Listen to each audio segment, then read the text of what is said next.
L'objet de la vente, maintenant, c'est la deuxième chose qu'il faut préciser en ce qui concerne les conditions de formation du contrat de vente. Alors, la chose vendue, alors l'objet de la vente, d'abord, il faut le préciser, c'est d'une part la chose vendue, ce qui finalement va correspondre à l'obligation du vendeur, transfert de propriété de la chose vendue, nous reverrons ça la prochaine fois, mais c'est aussi le prix qui correspond à l'obligation, cette fois-ci, de l'acheteur. Donc, l'objet de la vente, pour l'un, c'est la chose vendue, pour l'autre, c'est le prix de vente. Alors, parlons tout d'abord de la chose vendue. Alors, cette chose, ça peut être soit un bien corporel, soit un bien incorporel. Alors, pour ce qui est des biens corporels, ça paraît évident. Là, j'ai évoqué plusieurs fois l'exemple de vente d'un véhicule, mais un contrat de vente peut porter sur des marchandises, un contrat de vente peut porter sur un bien immeuble. Bref, ça ne pose pas de problème. Mais un contrat de vente peut porter également sur un bien incorporel. On peut vendre un brevet, on peut vendre une licence, on peut vendre un fonds de commerce. Tout ça, ce sont des biens incorporels qui peuvent faire l'objet d'un contrat de vente. Cette chose vendue doit remplir certaines conditions bien précises. Alors, tout d'abord, elle doit exister. Bon, ça paraît logique qu'on exige qu'un contrat de vente ne porte que sur une chose qui existe. Cependant, et c'est assez fréquent, il y a possibilité de vendre ce que l'on appelle une chose future. Effectivement, si je vais chez un concessionnaire pour acheter un véhicule, mais peut-être que le véhicule sera disponible immédiatement, mais peut-être, et c'est généralement le cas, peut-être que le véhicule que je vais choisir, il n'existe pas au moment de la conclusion du contrat. Il va être construit pour moi, en quelque sorte, parce que j'ai demandé un modèle, une couleur, des couleurs de siège, des options très précises qui font que le véhicule que j'ai commandé n'existe pas aujourd'hui.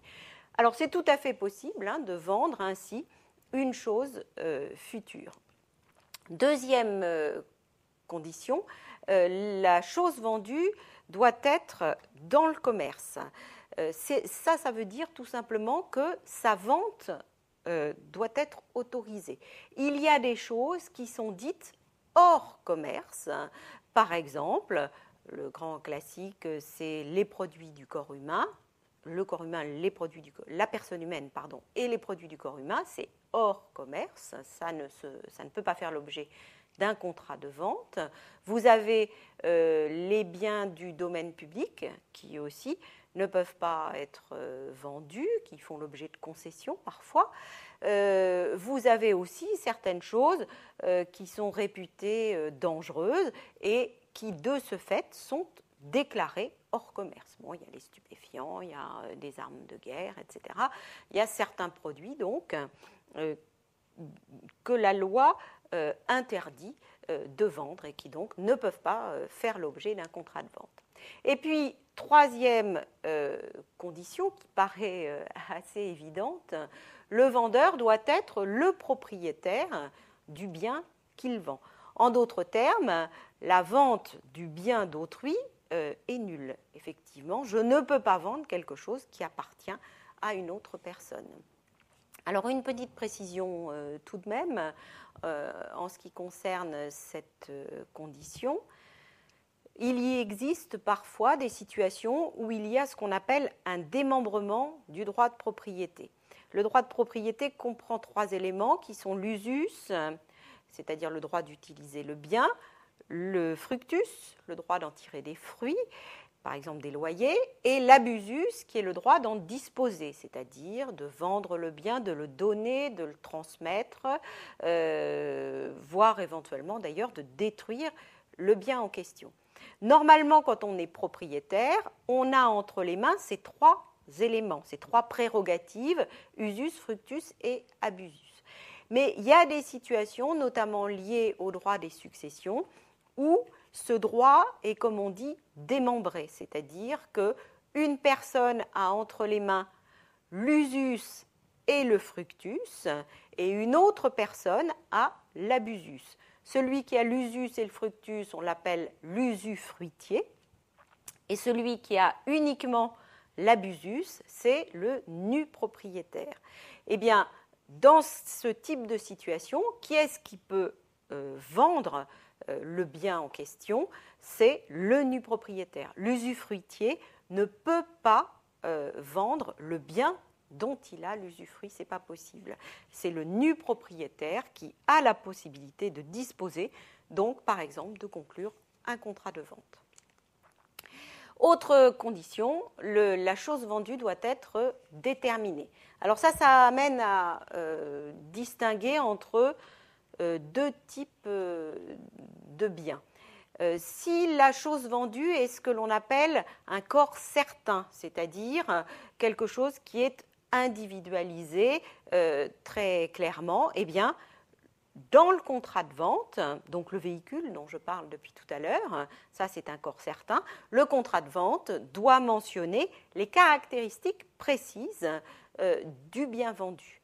Mais il y a aussi ce que l'on appelle des choses de genre. Les choses de genre, c'est l'opposé du corps certain, ce sont des choses qui ne sont pas déterminées, qui sont déterminées dans leur espèce simplement, mais qui ne sont déterminées ni en qualité ni en quantité. Donc j'achète par exemple des quintaux de blé ou des hectolitres de lait. Je vais acheter ce que l'on appelle donc une chose de genre qui est déterminée dans son espèce. C'est du lait que je vais acheter, c'est du blé que je vais acheter, mais pour le reste, on n'a pas véritablement la possibilité d'individualiser à l'avance le bien qui va être acheté. Dans ce cas-là, eh bien, il va quand même falloir déterminer. Il faut que la chose vendue soit au moins déterminable, et donc on va rajouter un certain nombre de caractéristiques pour préciser un petit peu plus ce qu'est cette chose qui va être vendue, même si c'est une chose qui n'est pas individualisée au moment de la conclusion du contrat. Le prix de vente maintenant, alors ça c'est l'obligation de l'acheteur. La chose vendue, c'était plutôt l'obligation du vendeur. Le prix de vente maintenant, c'est quelque chose qui est essentiel. Le prix, c'est un élément véritablement de grande importance dans le contrat de vente. S'il n'y a pas de prix de vente, eh bien, il n'y a plus vente, il faut bien le comprendre. Le contrat de vente est un contrat synallagmatique. L'obligation principale de l'acheteur, c'est de payer le prix qui a été convenu. Et si on supprime ce prix de vente, on n'est plus en présence d'un contrat de vente. Si il y a transfert de propriété sans contrepartie, eh bien, ça s'appelle une donation. On est en présence d'un contrat, toujours, mais ça n'est plus le même contrat, c'est une donation. Je précise que le prix de vente, le prix dans une vente, c'est un paiement, c'est le paiement d'une somme d'argent. C'est une caractéristique, ça aussi, du prix dans le cadre d'un contrat de vente. Donc, c'est le versement d'une somme d'argent. Sinon, là aussi, on n'est plus en présence d'une vente. Si je vends ma voiture à mon voisin et qu'il me verse 5 000 €, c'est une vente. Si je transfère la propriété de ma voiture à mon voisin et qu'en échange, eh bien, il me transfère la propriété de son véhicule à lui, ça n'est plus une vente parce qu'il n'y a pas eu justement versement d'une somme d'argent. Ça s'appelle un échange, c'est un autre contrat, mais ça n'est plus une vente. De même, et c'est intéressant dans le cadre de l'U1 du DSCG, celui qui apporte un bien à une société ne vend pas le bien en question. Pourquoi ? Parce que l'apport d'un bien ne s'analyse pas comme un contrat de vente, parce que la contrepartie, ça n'est pas le versement d'une somme d'argent. Celui qui apporte un bien à une société, qu'est-ce qu'il reçoit en contrepartie ? Eh bien, des parts sociales. Donc là, il n'y a pas versement d'une somme d'argent, donc on ne peut pas parler de vente. Ça y ressemble sur beaucoup de points, mais ça n'est pas véritablement une vente parce qu'il n'y a pas paiement d'un prix. c'est-à-dire versement en l'occurrence d'une somme d'argent. Alors, la détermination du prix. Tout d'abord, qui détermine le prix? Nous sommes là dans le cadre, normalement, de la liberté contractuelle. Ça veut dire que le prix va être déterminé d'un commun accord par les parties elles-mêmes. Donc, cette vente que je vais négocier avec mon voisin, eh bien, le prix de vente va faire l'objet d'une discussion et eh bien, peut-être que je vais baisser le prix qui m'était demandé, peut-être que lui va accepter un prix un petit peu plus élevé que ce qu'il pensait au départ. Donc, d'un commun accord, on va arriver au prix qui figurera dans le contrat. Mais il y a, alors ça c'est la règle normale dans une vente, en application du principe de la liberté contractuelle. Mais il y a un certain nombre d'hypothèses où le prix sera fixé par une seule des parties. Ça c'est le cas des contrats d'adhésion auxquels je faisais référence tout à l'heure, qui sont donc opposés au contrat qu'on appelle de gré à gré. Donc dans un contrat d'adhésion, il y a une des parties qui va fixer le prix de vente. Donc ça, c'est le cas classique des contrats de vente mixte entre un professionnel et un consommateur. Généralement, le prix de vente, il est fixé par le vendeur et par le vendeur seul. Ce qu'on appelle aussi les ventes à prix fixe, ce qui est le cas par exemple en supermarché. Évidemment, il n'y a pas de négociation possible du prix. Il y a l'inverse aussi. Il y a le cas où c'est l'acheteur qui va fixer le prix. Ça, c'est l'hypothèse des ventes aux enchères. Dans une vente aux enchères, bon, il y a un prix de départ ou un prix plancher qui est fixé, mais c'est l'acheteur qui va finalement décider quel prix il va mettre. Donc, ça, ce sont des cas beaucoup plus restreints. Le contrat d'adhésion, en revanche, il est assez fréquent, notamment, je vous dis, dans les contrats mixtes. Et puis, de temps en temps, et par exception au principe de liberté des prix, puisque dans notre pays, depuis 1986, très officiellement, le principe de la liberté des prix est la règle, c'est-à-dire que c'est le professionnel qui fixe lui-même le prix de vente de ses produits ou de ses services d'ailleurs. Mais il y a quand même quelques exceptions qui permettent au pouvoir public d'intervenir dans la détermination du prix par les professionnels et qui parfois leur permet même d'imposer un prix de vente. Alors ça reste l'exception, mais il y a quand même certaines prestations notamment qui font l'objet cette fois-ci d'une négociation, non plus entre le vendeur et l'acheteur, mais entre le professionnel, qui est le vendeur ou le prestataire, et les pouvoirs publics. Bon, c'est le cas dans beaucoup de prestations à caractère médical, où donc là, il va y avoir intervention des pouvoirs publics dans la détermination du prix. Maintenant, deuxième question à propos du prix. Le prix va être déterminé de quelle manière? Alors, là, normalement, c'est au moment de la formation du contrat, toujours au nom de ce principe de la liberté contractuelle et au nom du principe du consentement qui est donné de manière réelle et sans vice. Je m'engage en toute connaissance de cause et comme le prix pour l'acheteur, c'est déterminant, évidemment, c'est au moment de la formation du contrat que je dois connaître le prix, c'est-à-dire l'importance de mon engagement. Mais, autres hypothèses, il y a des cas où le prix va être déterminé au moment de la conclusion du contrat, mais parfois ça n'est pas possible et le prix sera simplement déterminable, c'est-à-dire que dans le contrat, il y aura un certain nombre de critères de fixation du prix parce qu'on ne peut pas le fixer tout de suite. Mais, alors ça c'est tout à fait admis, mais à condition qu'il s'agisse de critères préétablis au moment de la conclusion du contrat et surtout à condition que ces critères ne soient pas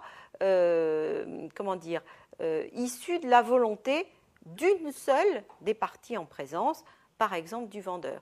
Donc, si dans le contrat, il y a une clause qui dit, par exemple, que le prix sera celui qui figure dans le tarif en vigueur au moment de la livraison, si ce tarif est établi par le vendeur seul, évidemment, on considérera que ça n'est pas valable, puisque ça ne dépend pas du tout de l'acheteur, et donc ça peut être un prix totalement imposé au moment de la livraison, prix que l'acheteur ne pouvait pas du tout évaluer au moment où le contrat a été conclu. Donc il faut des critères préalables de détermination du prix et des critères qui ne soient pas uniquement dépendants de la volonté du vendeur. Alors par contre, pour des produits qui ont un cours officiel, ça ne posera pas de problème, si on ne peut pas déterminer le prix au moment de la conclusion du contrat, de dire que le prix, ce sera le prix du cours du produit au moment de la livraison. Ça se fait beaucoup pour certaines denrées alimentaires pour lesquelles il y a justement un cours des produits, et donc on va se baser là-dessus pour justement déterminer le prix au moment de la livraison. Maintenant, dernière question, le problème de la réalité du prix. Alors, je vous l'ai dit, le prix, c'est quelque chose de très important. S'il n'y a pas de prix indiqué dans le contrat, il n'y a pas vente véritablement. Donc ça, je l'ai évoqué tout à l'heure, je n'y reviens pas. Deuxième chose, le problème de ce que l'on appelle les prix simulés. Alors, l'idée, c'est que le prix que paye l'acheteur doit être le prix qui figure dans le contrat. Là, je parle de contrats qui sont constatés par écrit, et donc il y a les modalités de l'accord. Donc, s'il y a un prix qui figure dans le contrat, eh bien, c'est le prix que doit payer l'acheteur. Ça paraît quand même tout à fait logique, puisque le contrat qui a été rédigé, c'est le reflet de l'accord qui a été conclu. Mais, dans certaines situations, eh bien, il y a en fait deux contrats qui sont rédigés. Il y a ce qu'on appelle l'acte apparent et il y a la contre-lettre. Donc, l'acte apparent fixe un prix donné et la contre-lettre en fixe un autre. Alors, deux hypothèses. La contre-lettre, il y a un prix apparent dans un acte de vente, par exemple, qui porte sur, disons, une maison. Il y a un acte apparent qui fixe un prix, qui correspond à peu près au prix du marché, et il y a une contre-lettre qui annule complètement ce prix. Donc ça revient finalement à faire une donation déguisée. Donc je fais semblant en quelque sorte de vendre ma maison, et en fait, par une contre-lettre qui annule l'obligation de verser le prix, je donne finalement cette maison à l'acheteur.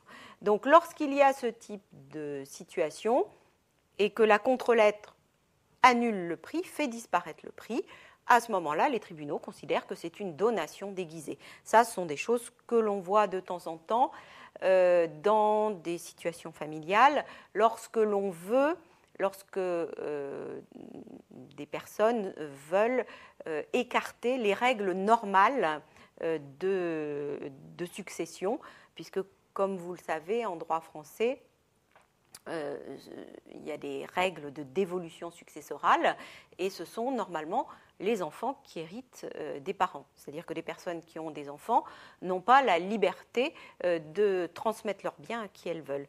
Donc, quelquefois, pour contourner ça ou pour avantager un des héritiers légaux, eh bien, on peut imaginer ce genre de montage. Eh bien, dans ce cas-là, si cela est contesté, les tribunaux considèrent que ça équivaut à une donation déguisée avec toutes les conséquences que ça comporte. Deuxième hypothèse, il y a un acte apparent qui fixe un prix et il y a une contre-lettre qui fixe un autre prix. Alors là, on est dans une hypothèse assez différente et surtout dans un objectif qui est très différent.